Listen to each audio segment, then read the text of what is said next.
Hello दोस्तों, अद्भुत कहानी संग्रह में आपका स्वागत है।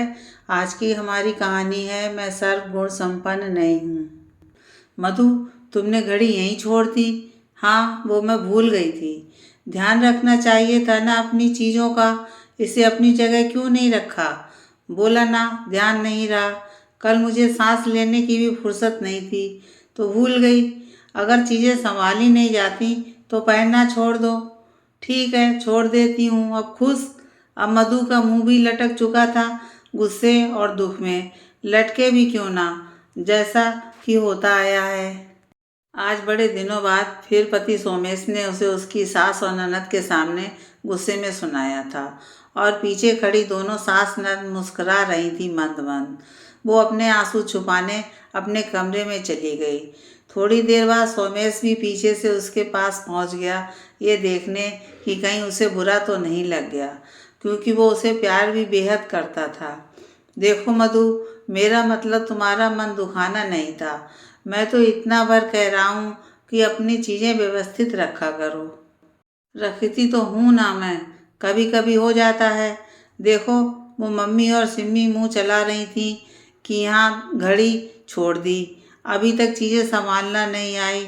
और सिम्मी चाय बना रही थी तो बार बार बोल रही थी कि उन्हें बोलो उठा लें, वरना दूध के बर्तन में गिर जाएगी या खो जाएगी। अब मधु, जो सब कुछ समझ चुकी थी, सोमेश से बोली, कभी कभी तो लगता है जीवन एक परीक्षा है जहाँ सभी मुझे 24 घंटे जांचने बैठे हैं। अब बस बहुत हुआ। आज ये भड़काने वाली परंपरा का अंत कर ही देती हूँ।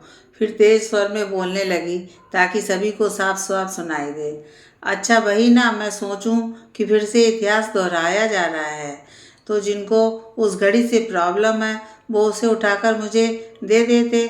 इतना सब झमेला खड़ा करने की क्या ज़रूरत है? हाँ, नहीं हूँ मैं सर्वगुण संपन्न। सारी चीज़ें एक साथ याद नहीं रख सकती। इंसान ही हूँ ना।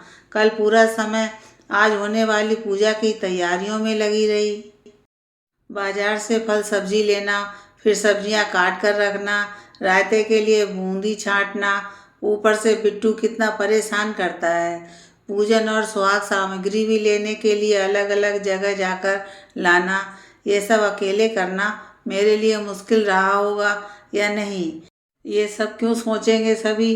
बस मैं कोई गलती करूं और सभी मानो तैयार बैठे हैं मुझे इसका एहसास कराने। बहू, मैंने तो बस इतना कहा था कि उठा लेना चाहिए ध्यान से। सास मालती जी मुंह बिगाड़ते हुए बोली। हाँ भाभी, मैंने तो इसलिए कहा कि मेरे हाथ थोड़े जल्दी जल्दी चलते हैं तो कहीं नीचे रखे दूध में ना गिर जाए। पर आप तो बेवजह बिगड़ रही हैं, सिमी बोली। दीदी, आप तो रहने ही दो। हमेशा की तरह कितनी सुहानी सुबह थी वो कल की, जब सोमेश जी, मम्मी जी और मैं तीनों साथ बैठकर सुकून के साथ चाय पी रहे थे। और एक आज की सुबह है जो एक बार फिर झगड़ों में बदल गई। साथ में बदल गए ये, और बदल गई मम्मी जी भी आपके आते ही। 10 दिन पहले फ़ोन पर जब आपने बहुत ही प्यार से मुझसे बात की और अपने आने को कहा, तो पता नहीं वो सपना था या भ्रम, मुझे लगा आप मुझे अपना समझने लगीं। एक बात और कहूँ दीदी, सारे गुण तो आप में भी नहीं, वरना अपने ससुराल में किसी एक से तो बनती। इसलिए मुझसे भी उम्मीद मत रखना। आगे से कहीं कुछ रख कर भूल जाऊं, या सब्जी में नमक पड़ जाए, या 2-3 रोटी ज़्यादा बच जाएं, तो सोमेश जी से कहने से अच्छा सीधे सीधे मुझसे ही बोल देना, ताकि अपने आपसी मतभेद मेरे और सोमेश जी की ज़िंदगी को कड़वा ना बना दें।